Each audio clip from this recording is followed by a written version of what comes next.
अस्सलाम वालेकुम students. 9th class computer science, page number है हमारी किताब का 28। आर्टिकल है हमारा ट्रेस टेबल। जो इस आर्टिकल से पहले हमने आर्टिकल पढ़ा था पिछले लेक्चर के अंदर, वो हमने पढ़ा था identification and correction of errors. जब प्रॉब्लम का हम एल्गोरिदम बनाते हैं या जब उसका सोल्यूशन हम बनाते हैं, तो अगर उसके अंदर कोई एरर आइडेंटिफाई हो जाए और आइडेंटिफिकेशन के बाद हमने उसको करेक्ट करना होता है। हमने इस आर्टिकल के अंदर हमने ये पढ़ा था और हमने इसके अंदर एग्जांपल ली थी कि हमने स्टूडेंट्स को रिक्रूट करना है और स्टूडेंट्स की जो हाइट हो वो 144 सेंटीमीटर और 164 सेंटीमीटर के दरमियान में होनी चाहिए। इसके लिए हमने एल्गोरिदम को ड्रॉ किया था और हमने एल्गोरिदम के अंदर एक लॉजिकल एरर फाइंड किया था कि ये जो हाइट के आगे ग्रेटर लगा हुआ है, ये असल में ग्रेटर नहीं आएगा, ये ग्रेटर इक्वल आएगा, क्योंकि अगर यहाँ पर हम इक्वल का निशान नहीं लगाते तो 144 जो हाइट होगी वो स्किप हो जाएगी और हमने 144 हाइट को हमने लेना है, क्योंकि हमने स्टूडेंट्स को रिक्रूट करने हैं 144 सेंटीमीटर का हो तो हम उसे भी रिक्रूट कर लेंगे। तो इस वजह से यहाँ पे इक्वल भी आना चाहिए। हमने इसके अंदर ये देखा था और फिर हमने देखा था कि अगर किसी एल्गोरिदम के अंदर कोई मसला आ जाता है, किसी किस्म का लॉजिकल एरर आ जाता है, तो उसको ख़त्म करने के लिए हम ट्रेस टेबल को ड्रॉ करते हैं। अब ट्रेस टेबल हम पढ़ेंगे। A trace table is a technique used to test algorithms in order to make sure that no logical errors occur while the algorithm is being processed. एक trace table एक technique का नाम है जिसके अंदर हम एल्गोरिदम्स को टेस्ट करते हैं, ये मेक श्योर करने के लिए कि किसी किस्म का लॉजिकल एरर एल्गोरिदम को प्रोसेस करने के दौरान अकर नहीं होता। The table usually takes the form of a multi-column, multi-row table with each column showing names of data and each row showing values of the data at each step. ये जो table है ये आम तौर पर मल्टी कॉलम होता है, इसके अंदर बहुत ज़्यादा कॉलम्स होते हैं, मल्टी रो, बहुत ज़्यादा रोज़ होती हैं इस टेबल के अंदर, और हर जो कॉलम होता है ये कोई ना कोई डाटा शो करता है और जो हर रो होती है इसके अंदर वो डाटा की वैल्यूज़ को शो करता है हर स्टेप के ऊपर। जैसे कि इसकी एग्जांपल मैं आपको दिखा रहा हूँ। देखिए ये ट्रेस टेबल बनाया हुआ है, ये मल्टी कॉलम है। मल्टी कॉलम से मुराद इसके अंदर बहुत ज़्यादा कॉलम है। जैसे कि ये कॉलम नंबर 1 है जिसके अंदर आपको step 1, step 2, step 3, step 4, step 5 ये नज़र आ रहा है, ये सारा एक कॉलम है। इसके अलावा ये काउंट जिसके अंदर आपको ये 0 लिखा हुआ नज़र आ रहा है, ये 2 एम्प्टी बॉक्सेस आ गए, ये 1 आ गए, फिर एम्प्टी बॉक्स आ गए, ये भी एक कॉलम है सारा। ऑल हाइट्स ये भी सारा कॉलम आ गया जिसके अंदर आपको ये 154, 180, 155 ये सारी हाइट्स आ गई हैं। इसके अलावा ये हाइट का ज़्यादा कॉलम आ गए, तो ये मल्टी कॉलम है। और ये टेबल मल्टी रो भी है, इसके अंदर बहुत ज़्यादा रोज़ भी हैं। जैसे कि स्टेप 1 ये बाकायदा पूरी एक रो है, स्टेप 2 ये एक रो है, स्टेप 3 ये बिल्कुल सीधा एक रो है, स्टेप 4 ये एक रो है, स्टेप 5 ये भी एक रो है। ये मुख्तलिफ रोज़ है इसके अंदर, मल्टी रो है इसके अंदर। और इसके अंदर जो हर कॉलम है ये कोई ना कोई डाटा शो कर रहा है। जैसे कि ये वाला कॉलम है, ये हमें स्टेप 1, स्टेप 2, स्टेप 3, स्टेप 4 का स्टेप्स का जो डाटा है ये हमें शो कर रहा है। ये काउंट हमें काउंट की वैल्यूज़ के डाटे को शो कर रहा है। ऑल हाइट्स ये हमें हाइट तमाम के तमाम हाइट्स के डाटे को शो कर रहा है। ये हाइट हमें इंडिविजुअल हाइट को शो कर रही है, यानी कि हर जो कॉलम है ये मुख्तलिफ डाटे को हमें शो कर रहा है और हर रो डाटे की वैल्यूज़ को हमें शो कर रहा है। जैसे कि स्टेप नंबर 2 है, इसके अंदर ये काउंट तो 0 है लेकिन ऑल हाइट, अभी ये पता चल जाएगा इसका मतलब क्या है। ये जो 2 बार्स लगी हैं यहाँ पे इसका मतलब आपको पता चल जाएगा। तो फिलहाल अभी आपने बस ये जानना है कि इसके अंदर हर रो डाटे की कोई ना कोई वैल्यू रिप्रेजेंट कर रही है, ये बस आपने इसके अंदर समझना था। जी नेक्स्ट देखते हैं। Table 1.3 shows a trace table for the algorithm presented in section 1.6। Section 1.6 के अंदर जो एल्गोरिदम आपके सामने प्रेजेंट किया गया था उसका ट्रेस टेबल शो कर रहा है टेबल 1.3। जैसे कि देखें ये सेक्शन 1.3 है, 1.6 है, देखिए ये 1.6 सेक्शन आगे आइडेंटिफिकेशन। इसके अंदर जो एल्गोरिदम है स्टेप नंबर 1 से स्टेप नंबर 7 तक, इसकी वो आपके साथ बात कर रहा है कि ये जो ट्रेस टेबल है ये वाला, ये ट्रेस टेबल ये उस एल्गोरिदम को डिस्प्ले कर रहा है। The blank means there is no change. जो ब्लैंक है इसका मतलब है इसके अंदर कोई चेंज नहीं आई होगी। अगर मैं इसका मतलब आपको समझाना चाहूँ, जैसे ये 0 लिखा हुआ है तो 0 यहाँ पे भी लिखा हुआ आ जाएगा, 0 यहाँ पर भी लिखा आ जाएगा। इसके नीचे वाले जो दोनों ब्लॉक हैं ये क्या रह जाएंगे हमारे पास, अनचेंज रह जाएंगे। जैसे मैंने यहाँ पे भी 0 लिख दिया, उसके बाद मैंने यहाँ पे भी 0 लिख दिया। उसका मतलब ये कि ये किसी किस्म के चेंज को रिप्रेजेंट नहीं करता, सेम वैल्यू को नीचे चलाता है। जैसे 1 है इसके नीचे भी 1 आ जाएगा, ये 1 है इसके नीचे भी 1 आ जाएगा, ये 2 है इसके नीचे भी 2 आ जाएगा, वैल्यूज़ अनचेंज रहती हैं, ये इससे मुराद है। एंड ये जो डबल बार है means that a value is not concerned, इससे मुराद क्या है कि वैल्यू का कोई कंसर्न ही नहीं है इस स्टेप के अंदर। मैं आपको इसकी एग्जांपल दिखाता हूँ। आप देखें स्टेप 1 के अंदर लिखा हुआ स्टार्ट। अब इस ट्रेस टेबल के अंदर स्टेप नंबर 1 है। अब इस काउंट का स्टार्ट होने से क्या ताल्लुक है? कोई कंसर्न नहीं है, कोई ताल्लुक नहीं है। ऑल हाइट्स का कोई ताल्लुक है? कोई ताल्लुक नहीं है। हाइट का कोई ताल्लुक है? कोई ताल्लुक नहीं है। तो इस वजह से उसने यहाँ पर 2 दफ़ा ये बार लगा दी। यहाँ पे काउंट 0 था। अब ऑल हाइट का कोई कंसर्न नहीं है काउंट के साथ, इसलिए यहाँ पे इसने 2 दफ़ा डैश लगा दिए। यहाँ पे 2 दफ़ा ये बार लगा दिए, डैश लगा दी। इसका मतलब आप समझ सकते हैं। अब अगर आप थोड़ी सी और इसके अंदर समझना अगर बात चाहें तो आप देखिए यहाँ पर इसने 2 दफ़ा बार लगाई हुई है, यहाँ पर नहीं लगाई हुई। तो इससे मुराद है यहाँ पर भी 2 दफ़ा बार क्या होगी? रिपीटेशन होगी, अनचेंज रहेगी वैल्यू। यहाँ पर भी 2 दफ़ा बार आ जाएगी। ठीक है, ये मेरे ख्याल आपको बात समझ आ गई होगी। ये ऐसे करके 2 दफ़ा यहाँ पर बार आ गई। ये वो आपको इस स्टेप के अंदर बताना चाह रहा था। जो नेक्स्ट देखते हैं। In the following table step 1 has no effect on data. जो नीचे टेबल अभी आपने देखा है, इसके अंदर जो स्टेप नंबर 1 है, इसके अंदर इसका डाटा के ऊपर कोई इफेक्ट नहीं है। जैसे ये स्टेप नंबर 1 है, ना काउंट के ऊपर कोई इफेक्ट है, यानी कि कोई कंसर्न नहीं है। ऑल हाइट्स के ऊपर भी कोई कंसर्न नहीं है, हाइट के ऊपर भी कोई कंसर्न नहीं है। Step 2 is assigning 0 to count and in step 3।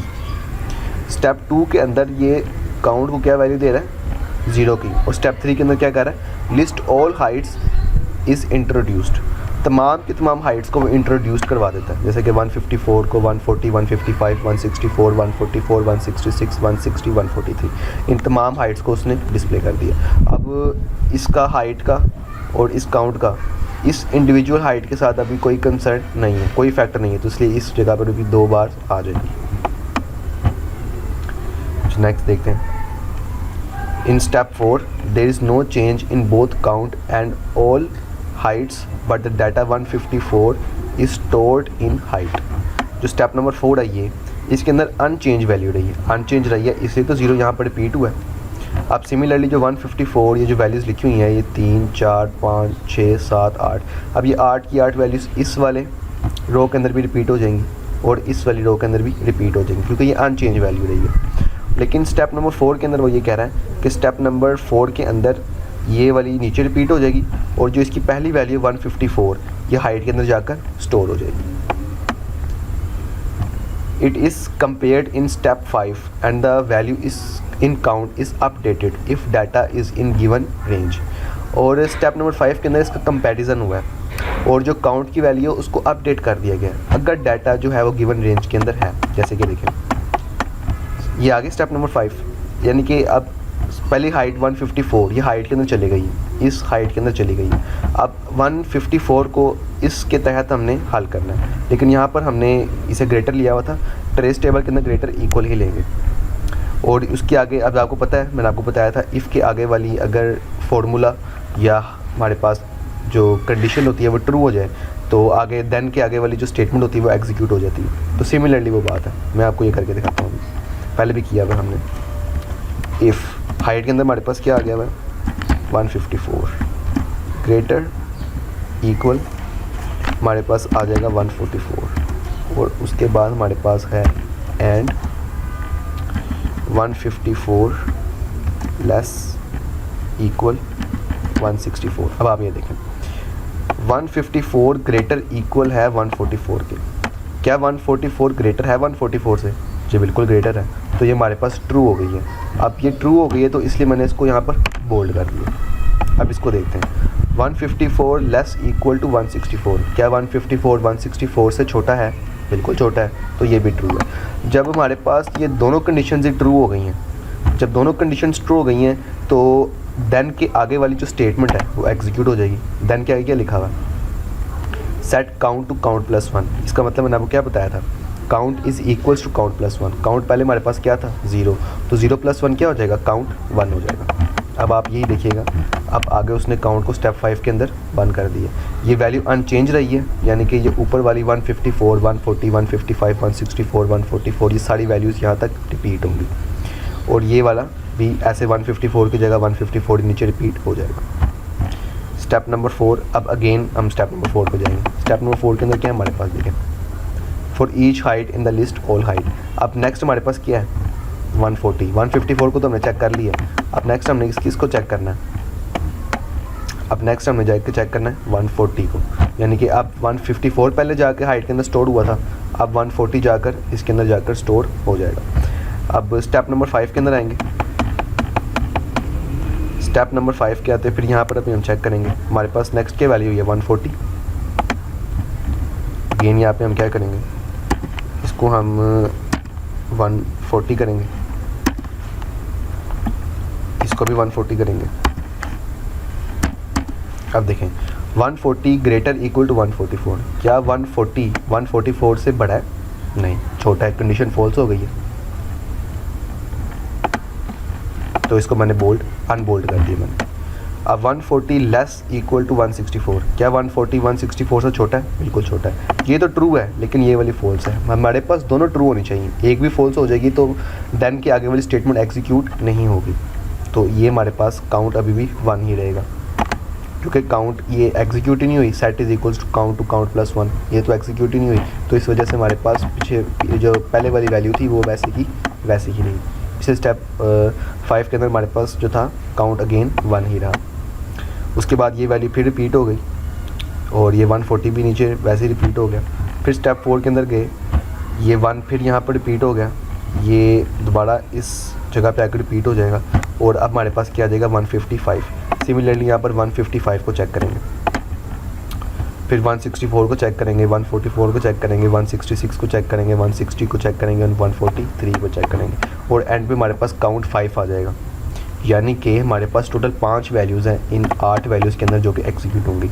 154 execute होगा, 155 एग्जीक्यूट होगा, देखते हैं 164 एग्जीक्यूट होगा या नहीं। 164 भी एग्जीक्यूट हो जाएगा, क्योंकि हमारे पास 144 सेंटीमीटर और 164 सेंटीमीटर के दरमियान वाली में वैल्यू चाहिए ना, तो इस वजह से 164 सेंटीमीटर भी हमारे पास एग्जीक्यूट हो जाएगा। 144 भी एग्जीक्यूट हो जाएगा, 1 2 3 4 तो एग्जीक्यूट हो गया। 166 नहीं होगा क्योंकि हमारे पास 164 सेंटीमीटर तक है, तो ये भी एग्जीक्यूट नहीं हो पाएगा। 160 भी एग्जीक्यूट हो जाएगा और 143 भी एग्जीक्यूट नहीं हो पाएगा, तो इस वजह से टोटल 5 वैल्यूज़ हमारे पास एग्जीक्यूट हो जाएंगी। 154, 155, 164 और हमारे पास 144 भी एग्जीक्यूट हो जाएगी और 160 एग्जीक्यूट हो जाएगी।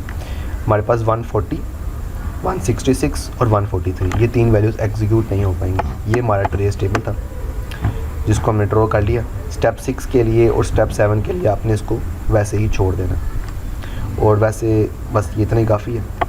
नेक्स्ट देखते हैं। नेक्स्ट हमारा टॉपिक है using invalid data for testing. Testing करने के लिए इनवैलिड डाटा को इस्तेमाल करना, ये हमने वैसे पहले पढ़ा हुआ, जो पहले पढ़ा हुआ है उसने अगेन उसको यहाँ पर दोबारा रिपीट किया। Testing N algorithm using invalid data ensures that the algorithm can gracefully handle unexpected data inputs। किसी भी एल्गोरिदम को टेस्ट जब हम करते हैं इनवैलिड डाटा से, तो ये इंश्योर कर देता है, ये यकीन दहानी कराता है कि जो एल्गोरिदम है ये हैंडल कर सकता है अनएक्सपेक्टेड डाटा इनपुट्स को, गैर मुतवक्का डाटा इनपुट्स को ग्रेसफुली नहायत अच्छे तरीके के साथ वो हैंडल कर सकता है। जाहिर बात है जब हम इनवैलिड डाटा एंटर करेंगे कंप्यूटर के अंदर तो ऑटोमेटिकली वो हमें नोटिफिकेशन दे देगा, वो मैसेज डिस्प्ले कर देगा। If an algorithm requires your age in number of days but you give date of birth as input than the algorithm may not work properly. अगर आपने एक एल्गोरिदम बनाया है और एल्गोरिदम आपसे डिमांड कर रहा है कि आप अपनी एज को इनपुट करें नंबर ऑफ डेज़ के साथ, यानी कितने दिन आपने जी लिए हैं, तो अगर आप उसको इनपुट दे देते हैं अपनी डेट ऑफ बर्थ, तो वो जो एल्गोरिदम होगा वो सही तरह काम नहीं करेगा। The purpose of testing using invalid test data is to detect such situations. इस तरह की सिचुएशंस को डिटेक्ट करने के लिए, निशानदेही करने के लिए डाटे को इनवैलिड टेस्ट डाटा की मदद से टेस्टिंग की जाती है। In this case error messages are shown as output. इस केसेस के अंदर एरर मैसेजेस को आउटपुट के तौर पर शो किया जाता है। Moreover this kind of testing helps you to improve the quality of solution. मज़ीद इसके कि जो टेस्टिंग होती है इस किस्म की, ये आपकी मदद करती है कि आपके सोल्यूशन की जो क्वालिटी होती है वो इम्प्रूव हो जाती है। ये हमारा चैप्टर इसके साथ कंप्लीट हो गया। इसके साथ जो एक्सरसाइज है, जैसे कि ये आंसर द फॉलोइंग क्वेश्चन, ये और ये चूज़ द करेक्ट ऑप्शन, और ये फिल द ब्लैंक्स, और ये जो draw the flow charts for the following problems, इनको मैंने पहले से ही एक पेजेस के ऊपर मैंने इनको सॉल्व कर लिया हुआ है। इंशाल्लाह मैं आपको इसका सोल्यूशन भी आपके साथ जल्द शेयर करूँगा। आपने अपने जो स्कूल का आपने समर वेकेशन दिखाना है, उसके अंदर आपने पहले 3 चैप्टर्स जो हैं आपकी किताब के, इनकी एक्सरसाइजेस आपने लिखनी है, उसके अंदर सारी लिखनी है। और सही बात है, ये पहले से ही सॉल्व है, आपको सॉल्व भी मिलेंगी। आपने बस इसको वहाँ से याद करना है, समझना है, और सॉफ्ट कॉपी भी आपने उसको उतारना है। अगर आपको कोई ना कोई सवाल इसमें से समझ नहीं आएगा, आप मेरे साथ कॉन्टैक्ट करेंगे, मैं आपको वो समझा दूँगा। और अपना ख्याल रखिएगा। अल्लाह हाफ़िज़।